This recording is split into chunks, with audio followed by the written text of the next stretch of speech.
Assalamu alaikum, bienvenue à tous, j'espère que vous allez très bien parce que là on est confiné, on est bloqué à cause de coronavirus.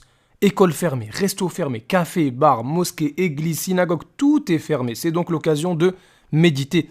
C'est l'occasion d'ouvrir le Coran face à coronavirus. Kalla innal insana la yatgha ar ra'ahu istaghna, inna ila rabbika ruj'a. Prenez garde, vraiment l'homme devient rebelle dès qu'il estime qu'il peut se suffire à lui-même à cause de sa richesse, mais c'est vers ton Seigneur qu'est le retour.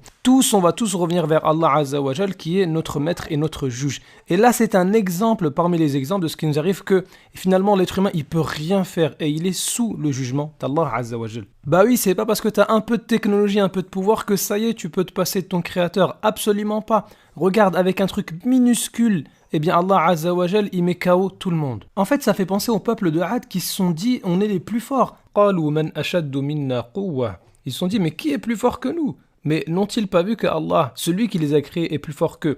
Et eux qui pensaient être plus forts que tout le monde, ils ont été châtiés par du vent. Nous déchaînâmes contre eux un vent violent et glacial en des jours néfastes. Bon, maintenant, d'où vient le coronavirus? Parce qu'il faut arrêter de se dire que c'est le hasard. Il n'y a rien qui est fait au hasard.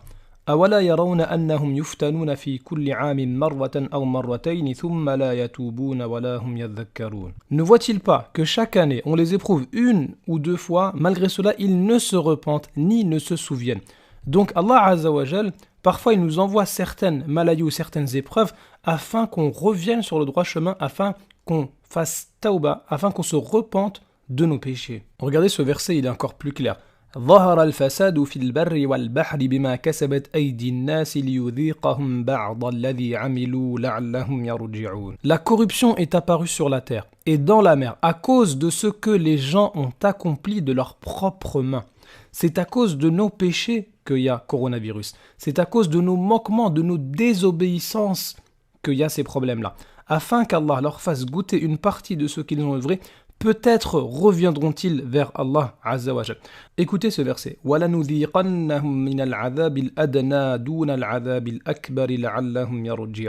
Nous leur ferons certainement goûter au châtiment ici-bas avant le grand châtiment de l'au-delà, afin qu'ils retournent vers le droit chemin.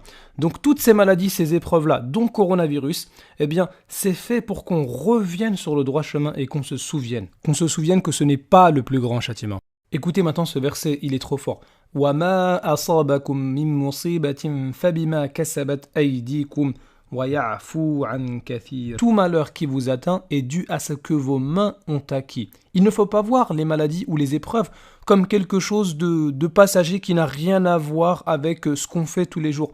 Non, Allah Azza wa Jal, il nous dit que ce qui nous atteint en fait c'est à cause de nous, à cause de nos manquements, de nos désobéissances et de nos péchés. Et Allah Azza wa Jal, il nous dit ici à la fin وَيَعْفُو عَن كَثِيرٍ, et malgré ça, il pardonne beaucoup. C'est-à-dire qu'il ne va pas nous châtier proportionnellement à notre désobéissance. Écoutons ce hadith du prophète alayhi salatu wassalam, qui nous fait peur face au péché, face à la banalisation des mauvaises actions. La turpitude n'apparaît pas dans un peuple jusqu'à ce qu'il la rende publique. Ça veut dire ces péchés-là, les gens, vraiment, ils les font ouvertement, sans que n'apparaissent dans ce peuple la peste et les maladies qui n'existaient pas à l'époque de ceux qui les ont précédés. Ça veut dire qu'à cause de nos mauvaises actions, de nos péchés, et on transgresse même ouvertement, et ça se répand partout, eh bien Allah Azza wa Jal, pour nous châtier, il va répandre partout ces maladies-là, afin qu'on se repente justement. Alors maintenant, c'est quoi la solution face à coronavirus? Se laver les mains, limiter les contacts, bien sûr que c'est important. Et d'ailleurs, le prophète, alayhi salatu wassalam, il nous dit, quand vous entendez que la peste sévit dans un pays, n'y entrez pas, évidemment. Si vous vous y trouvez déjà, ne le quittez pas pour vous enfuir. Une personne qui veut s'enfuir d'un endroit où il y a la peste ou une maladie ou un virus, c'est qu'elle pense qu'elle ne l'a pas et donc elle a peur de l'attraper. Mais ici, le prophète, alayhi salatu wassalam, il prophétise, il nous montre que c'est possible que toi tu penses que tu n'as pas cette maladie-là, alors qu'en fait tu l'as, ou bien que cette maladie-là ou ce virus n'a pas d'impact sur toi, mais que toi tu peux le transmettre à quelqu'un d'autre. Et là, le prophète, alayhi salatu wassalam, on voit bien qu'il a raison, parce qu'il y a des personnes qui sont atteintes par le coronavirus, mais ce virus n'a pas d'impact sur eux. Par contre, ils peuvent le transmettre à quelqu'un d'autre. D'où l'importance de limiter les contacts, comme nous le dit le prophète, alayhi salatu wassalam, ici. Ça, c'est très important. Mais le plus important, c'est pas ça. Le plus important, c'est justement de faire tauba. Tauba, c'est-à-dire de se repentir à Allah Azza wa Jal. Allah Azza wa Jal, il nous dit qu'il y a un jour du jugement.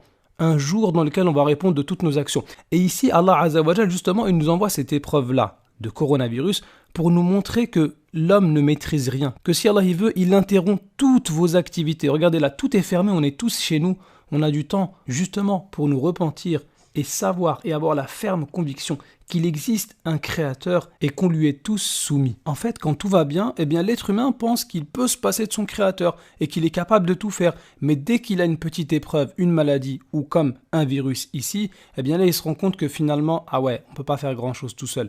Finalement, on est perdu, finalement on est dépendant.